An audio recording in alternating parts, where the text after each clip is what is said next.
আসমানের যত ফেরেশতারা আছে সব ফেরেশতারা দুইবার কাঁদছে।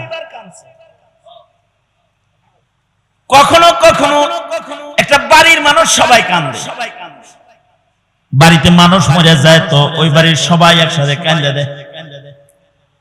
কখনো কখনো সমাজের মানুষ কাঁদে দেয়, সমাজে এমন ঘটনা ঘটা যায় গোটা সমাজ কাঁদায়।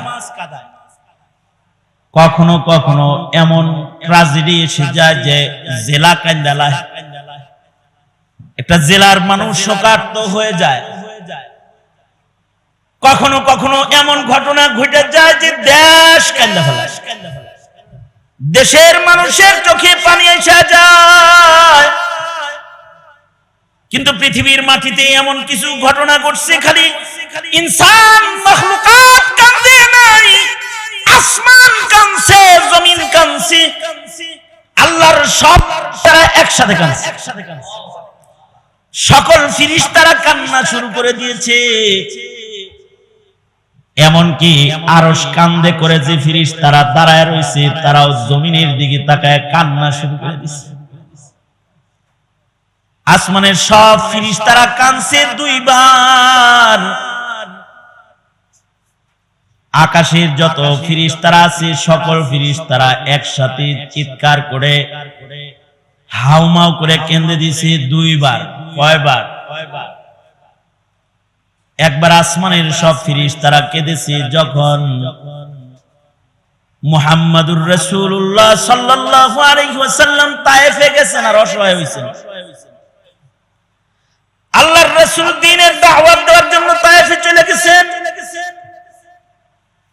তায়েফে সরওয়ারে দু আলম এতটা অসহায়, এত অসহায় যে আল্লাহর রাসূল তায়েফে দাঁড়ায় যখন বলছেন ইয়া আইয়ুহান নাস কুলু লা ইলাহা ইল্লাল্লাহু তুফলিহুন, এই জমিনের মানুষ পড়ো লা ইলাহা ইল্লাল্লাহ, তাহলে তুফলিহুন সফল কাম হয়ে যাইবা।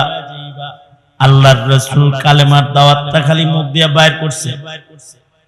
নবীজি এতটা অসহায়, আল্লাহর রাসূলকে চতুর্দিক থেকে তায়েফের হিংস্র দানব, মানবরূপী দানবগুলো রাসূলের উপরে হিংস্রতার সাথে আল্লাহর রাসূলের উপরে তারা নির্যাতন শুরু করে দিয়েছে। চতুর্দিক থেকে আল্লাহর রাসূলের পাথর মারা শুরু করছে। হাত দিয়ে পাথর মারতেছে না, হাত দিয়া না, পাখি মারে না, কি কয় চোকা চোকা পাথর গুলো ধৈরা ধৈরা দূর থেকে আল্লাহর রাসূলের গায়ে মারতেছে। হিংস্রতা এত বেশি যে আল্লাহর রাসূলকে চতুর্দিক থেকে ওরা এমন ভাবে পাথর মারতেছে। নবীজির পালক সন্তান হযরত যায়েদ বলে ধারালো ধারালো পাথরগুলো নবীর গায়ে মারে আর কাপড় ভেদ কইরা পাথরগুলো ছিঁড়া চামড়ার ভিতরে বসে পড়ে। হযরত যায়েদ বলেন যেখান থেকে আল্লাহর রাসূলের গায়ে থেকে আমি পাথর উঙ্গুলি দিয়া টাইনা সরাই, সেইখান থেকে রক্তের স্রোত প্রবাহিত হইতে থাকে আল্লাহর রাসূলের দেহ মুবারক থেকে। আল্লাহর নবীর গায়ের থেকে রক্তের স্রোত বের হইতেছে। যেখান থেকে পাথর সরায় ওখান থেকে স্রোত বের হয়। আল্লাহর রাসূল বেহুশ হয়ে জমিনের উপরে পড়ে গেছে। ওরা বেহুশ পয়গম্বরকে দাঁড় করায়া আবার পাথর মারছে, আবার নবী বেহুশ হয়ে পড়ে গেছে। বেহুশ পয়গম্বর জমিনে পড়ে রয়েছে, আবার নবীজির হুশ আসছে তো ওরা রাসূলকে আবার পাথর মারছে। হাবিবি কিবরিয়ার কুরবানি চিন্তা করে দেখেন, কেউ নাই, পয়গম্বর একা, পাশে কেউ নাই।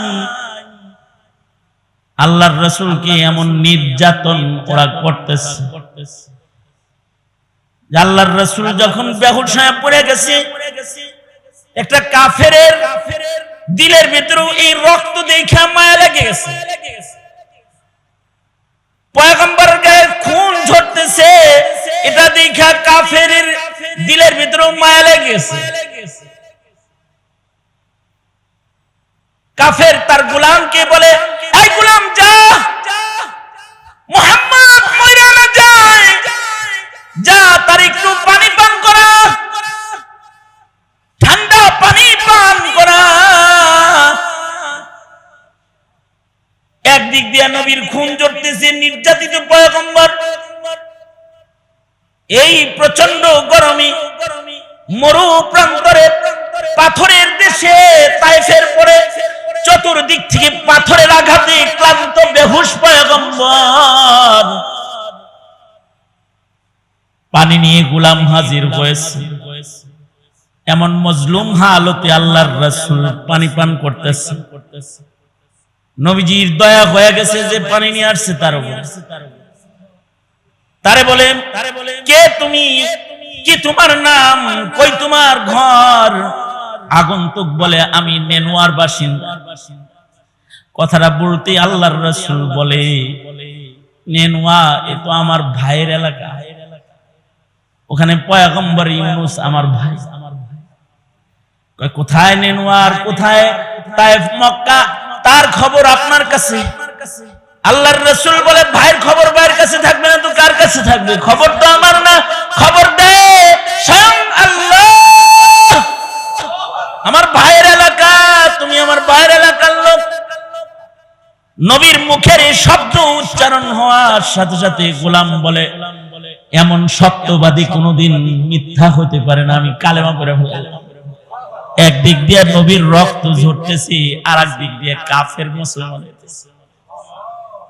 নবীজিকে পাথরে পাথরে রক্তাক্ত করে জমিনে ফেলে দিয়েছে। তৃতীয়বার যখন আল্লাহর রাসূল বেহুশ হয়ে গেছে, আল্লাহর রাসূল আল্লাহর দিকে, আসমানের দিকে তাকায় বলে, ওগো আল্লাহ, ও আল্লাহ, আপনি আমাকে কার কাছে ছেড়ে দিলেন, কার হাতে ছেড়ে দিলেন আল্লাহ? সরওয়ারে দু আলম নবী যখন মুখ দিয়ে এটা উচ্চারণ করছেন, ওগো আল্লাহ, আপনি কার হাতে ছেড়ে দিলেন, এই কথাটা রাসূলের মুখ দিয়ে বের হওয়ার সাথে সাথে শুধু আসমান জমিন কাঁদছে তা না, আরশ বহন করা ফেরেশতারাও হাউমাউ করে কেঁদে উঠেছে। আকাশের সব ফেরেশতারা এক আওয়াজে কান্না শুরু করে দিছে। আল্লাহ তাআলা এক ঝাঁক ফেরেশতা মাটিতে পাঠিয়ে দিছে। যা আমার বন্ধু বলে, আমি কার হাতে ছেড়ে দিছি, এখন আমার বন্ধুর অনুমতি সাপেক্ষে তায়েফবাসীকে জমিনের সাথে তোরা মিশায় দে। আল্লাহর রাসূল সাল্লাল্লাহু আলাইহি ওয়াসাল্লাম কি জিবরাইল আয়েশা বলে, পয়গম্বর এরা পাহাড় পরিচালক ফেরেশতা আইছে, আপনি আদেশ করলে দুই পাহাড়ের চিপা দিয়া যারা আপনার গায়ে হাত তুলছে তাদের মাটির সাথে মিশা দিবে। আল্লাহর রাসূল বলেন, না, মিটায়া দেওয়া যাবে না। ওরা যদি মরে যায় তাহলে আমি কালেমার দাওয়াত দিব কার কাছে?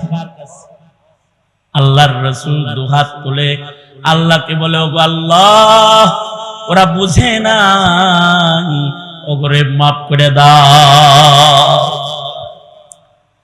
সাধারণ মানুষের প্রশ্ন হলো, আরে নেককার যদি নেককার হয় তাহলে তাদের দোয়া কবুল হয় না কেন? তারা গজব চাই আনতে পারে না? না, নবী যেমন কষ্টে পড়ে বদদুয়া করে না, দোয়াই করে। মনে রাখবেন, যারা সত্যিকারের আল্লাহওয়ালা, যারা সত্যিকারের নায়েবে নবী, এদের রক্ত ঝরে কিন্তু তাদের জবান বদদুয়া করে না, বদদুয়া ঝরে না তাদের মুখ দিয়া, বদদুয়া ঝরে না। তারা ত্যাগ দিতে জানে, কুরবানি দিতে জানে, বদদুয়া করতে জানে। তবে হ্যাঁ, এই অসহায়ত্ব যত বেশি হয়, রবের সাথে বান্দার তাআল্লুক আর সম্পর্ক তত বেশি হয়।